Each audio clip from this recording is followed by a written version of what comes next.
Pernah nggak sih lo mikir soal salah satu hal yang lo pelajari di sekolah, terus lo tiba-tiba kayak sadar aja gitu? Ngapain ya dulu belajar begituan di sekolah? Like, why? Apa sih faedahnya buat hidup gue sekarang? Misalnya nih, tau bercandaan ini nggak? Perang di Ponegoro itu terjadinya pas habis maghrib, 1825 sampai 1830. Nah, coba deh, pelajaran kayak gitu ya, ada faedahnya nggak sih di hidup lo? Pernah nggak lo pas lagi wawancara kerja gitu ya, terus ditanya, Dek, perang di Ponegoro itu kapan ya? Nggak pernah kan? Atau pas lu ngerjain kerjaan lo gitu? Atau pas lu mau ketemu calon mertua? Atau pas lu ngedate sama orang yang baru ketemu di Tinder? Pernah nggak pengetahuan itu ada gunanya di kehidupan sehari-hari? Enggak kan? Terus buat apa anjir? Terus harusnya apa sih yang dipelajari di sekolah? Nah, penasaran? Tenang aja, karena di video ini gue bakal cerita soal manusia yang paling bertanggung jawab soal pendidikan di negara ini. Bapak Pendidikan Indonesia, Suwardi Suryaningrat alias Ki Hajar Dewantara. Dan gue sangat mendorong lo buat nonton video ini sampai habis. Gue janji, di akhir video nanti, lo bakal sadar akan banyak hal keren yang berguna banget buat kehidupan lo ke depannya.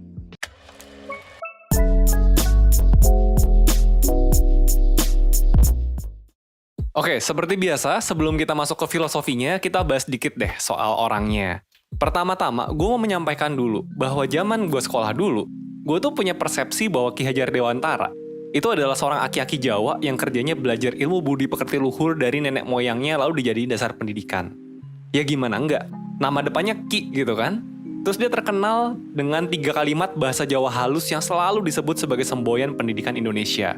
Ingar Sosing Tulodo, Ing Madyo Mangunkarso, dan Tutwuri Handayani. Kurang aki-aki Jawa apa coba persepsi orang soal Ki Hajar Dewantara kalau zaman sekolah kita diajari cuman kayak gitu? Ya nggak? Tapi enggak men. Setelah gue belajar banyak soal tokoh-tokoh di balik kemerdekaan bangsa ini, gue tuh baru tahu bahwa Ki Hajar Dewantara itu tuh jauh banget dari sosok itu. Ki Hajar itu anak bangsa jenius. Pas muda, dia dapat beasiswa buat sekolah di sekolah kedokteran Belanda di Batavia. Lu bayangin ya, orang pribumi di zaman itu bisa sekolah aja syukur. Dia bisa sekolah di sekolah kedokteran. Pinter banget orang itu. Sayangnya, dia nggak cuma pinter, tapi juga berani. Nah, kenapa sayang? Ki Hajar ini di kampus hobinya tuh malah kritik pemerintah Belanda kesana kemari. Sampai akhirnya dia dikeluarin dari kampusnya. Terus habis itu jadi wartawan. Dan makin jadi-jadi dia, nulis yang tajam-tajam soal pemerintah Belanda. Sampai akhirnya dia dibuang ke Belanda sana biar jauh-jauh dari Indonesia dan nggak bikin rusuh di sini. Nah, terus kan ceritanya dibuang nih ke Belanda nih. Tahu nggak apa yang dia lakukan di sana? Dia tuh di sana malah belajar. Nah, zaman sebelum ada internet dulu, yang namanya posisi itu menentukan prestasi. Dan di Belanda itu jelas akses ke buku dan tulisan-tulisan orang pintar dan bijak dari seluruh antero dunia jelas lebih lengkap kan dibandingkan di Indonesia waktu itu. Di sana dia belajar soal riset-riset terbaru di dunia pendidikan, filsafat, psikologi, dan banyak hal lain. Termasuk salah satunya adalah filosofi dan kurikulumnya Maria Montessori yang sampai sekarang masih dipakai di sekolah-sekolah elit di seluruh dunia. Dan hasil pembelajaran dia dengan otak jeniusnya itulah yang kemudian dia rangkum dan bawa pulang ke Indonesia untuk kemudian dijadikan dasar pendidikan ala dia. Termasuk di Taman Siswa, yang adalah sekolah yang dia diriin sendiri, termasuk di perkumpulan Selasa Kliwon, geng ngobrol intelektualnya dia, dan juga buat Indonesia secara keseluruhan waktu dia jadi Menteri Pendidikan. Oke, cerita segitu dulu ya. Kalau gue suruh bahas soal Ki Hajar Dewantara, gue bisa bahas 2 jam video yang terkepanjangan. Jadi gitu, Ki Hajar Dewantara itu adalah bukan aki-aki kejawen. Dia aktivis jenius yang sangat concern soal pendidikan pada masanya. Nah, di video ini gue akan bahas 3 hal dari filosofi pendidikan Ki Hajar Dewantara yang menurut gue penting banget buat diketahui semua makhluk di negara ini. Asik. Dan 3 yang mau gue jelasin ini bukanlah Triloka alias Tutwuri Handayani dan kawan-kawan tadi ya. Karena 3 itu harusnya fokusnya bukan di murid, tapi di guru. Gimana cara mereka mendidik murid di kelas. Gue mau bahas pemikiran dia yang lebih inti lagi, dan ini biasanya sayangnya nih, nggak pernah diajarin di sekolah. Nah, penasaran? Oke. Hal pertama yang mau gue bahas adalah mulai dari hal paling dasar. Tujuan pendidikan. Coba deh, menurut lo, tujuan pendidikan itu apa sih? Bikin pintar? Atau bikin dapat nilai bagus? Atau biar dapat ijazah terus bisa kerja? Nah, enggak. Menurut Ki Hajar Dewantara, tujuan pendidikan adalah memerdekakan manusia. Dan kalau ditanya nih, apa itu manusia merdeka? Menurut Ki Hajar, poinnya tuh ada 2. 1, selamat raganya. 2, bahagia jiwanya. That's all. Selamat dan bahagia. Survive and happy. Dan sebetulnya kalau dipikir-pikir ya, itu kan yang kita cari dalam hidup. Kita tuh cuma pingin kita bisa selamat, kita bisa bahagia. Kalaupun lu bilang nih, enggak, tujuan hidup gue ya akhirat lah. Terus lu berharap apa gitu di akhirat kalau bukan berharap lu selamat dari neraka dan bahagia di surga? Iya kan? Ini adalah sebuah topik yang secara universal diterima sebetulnya. Mulai dari filsafat, agama, sampai ilmu pengetahuan psikologi modern, itu sepakat soal hal ini.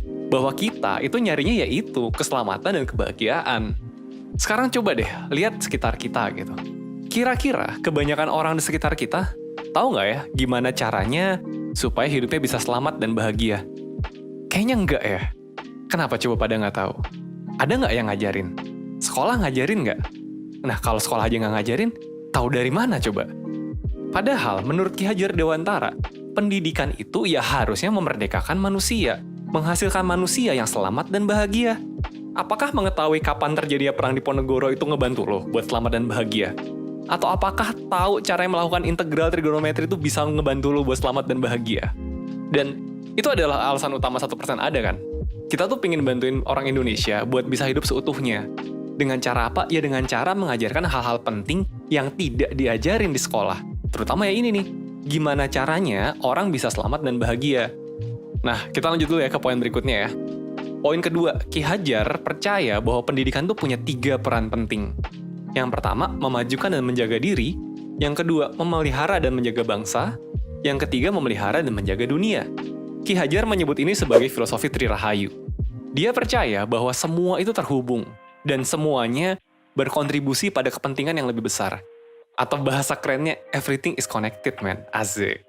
Contoh gampangnya gini, kalau misalnya kalian nih, berhasil menjadikan diri kalian menjadi orang-orang merdeka, orang-orang yang bahagia. Kira-kira lingkungan sekitar kalian, keluarga, pertemanan, atau orang-orang sekitar kalian yang lainnya, jadi lebih baik nggak hidupnya? Nah, jadi lebih baik kan? Kalau misalnya nih, di sebuah daerah, keluarga-keluarganya adalah keluarga-keluarga yang bahagia, orang-orangnya baik, daerahnya jadi maju nggak? Kalau di sebuah negara, daerah-daerahnya maju, negaranya jadi maju nggak? Kalau negaranya maju, yang ngerasain efeknya siapa? Ya semuanya. Dunia merasakan, rakyatnya juga merasakan. Semua itu terhubung, dan itu dimulai dari diri kita masing-masing. Memerdekakan satu orang adalah langkah awal memerdekakan satu keluarga. Memerdekakan keluarga adalah langkah awal untuk memerdekakan daerah. Memerdekakan daerah adalah langkah awal untuk memerdekakan bangsa. Jadi, balik ke kenapa 1% lakuin ini semua gitu ya. Karena kita percaya bahwa semakin banyak orang yang terpapar sama hal-hal baik yang kita ajarkan, akan semakin baik bangsa ini. Dan semakin baik bangsa ini, ya semakin nyaman kan, kita semua bisa tinggal di dalamnya. Iya kan, seluruh rakyat bakal jadi lebih nyaman hidupnya kan, kalau negaranya jadi lebih baik. Termasuk gue, termasuk lo, dan termasuk semua orang lainnya. Ingat, ini udah bukan zaman zero sum game, di mana biar seseorang bisa untung, yang lain harus rugi. Ini adalah zaman di mana kita bisa bahagia bersama orang lain, tanpa harus mengorbankan orang lain. Nah, kalau lu nggak tahu apa itu zero sum game dan positive sum game, tinggalin di komen, ntar kapan-kapan gue bahas ya kalau banyak yang tanya. Dan kalian actually bisa banget ngebantu cita-cita kami ini terwujud dengan lebih cepat. Dimulai dari mana? Ya dari kembangin diri kalian masing-masing. Jadilah orang-orang merdeka. Lalu ajarkan ke orang lain sekitar kalian. Kalau ada yang nanya, gimana caranya sih gue punya masalah ini, gue jadi susah bahagia? Suruh cek 1% di YouTube atau di Instagram. Sebarin konten 1% yang menurut kalian bisa bermanfaat buat orang lain sekitar kalian. Kalau kalian butuh lebih lanjut selain daripada konten YouTube kita, bisa cek layanan kita di 1%.net. Kita punya layanan konsultasi dan webinar, ya bayar sih. Tapi ujung-ujungnya, itu juga kita pakai buat memproduksi konten dan layanan berkualitas buat masyarakat biar ini semua bisa cepat terwujud. Sorry, orasi gue kepanjangan. Ya udah, sorry, gue balik ke topik. Sekarang poin ketiga. Ki Hajar menyebutnya sebagai trikon, alias pendidikan itu harus kontinu, konvergen, dan konsentris. Kontinu artinya berkelanjutan. Apa yang kalian capai hari ini adalah hasil dari apa yang kalian pelajari dari masa lalu kalian.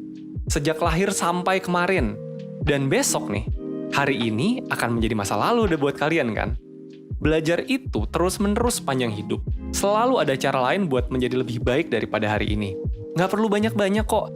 Kita percaya bahwa menjadi lebih baik 1% aja setiap harinya, hasilnya udah luar biasa buat hidup. Kemudian konvergen. Artinya ilmu itu harus dari berbagai sumber. Ambillah ilmu dari luar zona nyaman kalian.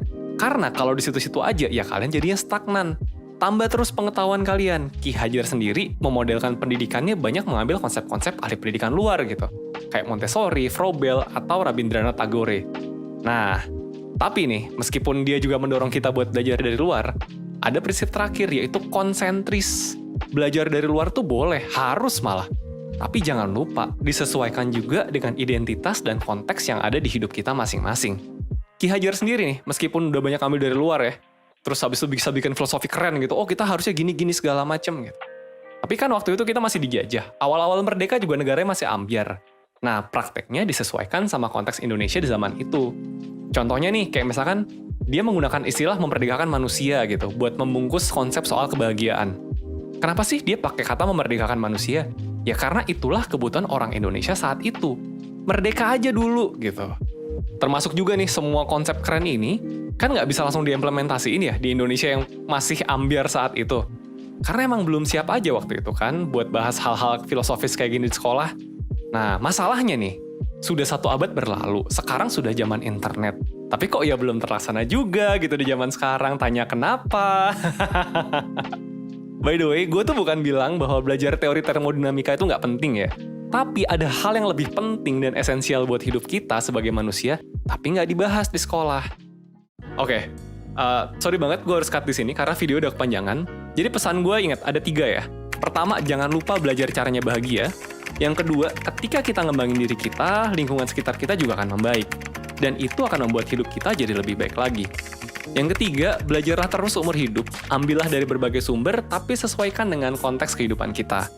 Ya udah, sekian dulu dari gue Rizky dari 1%. Bye!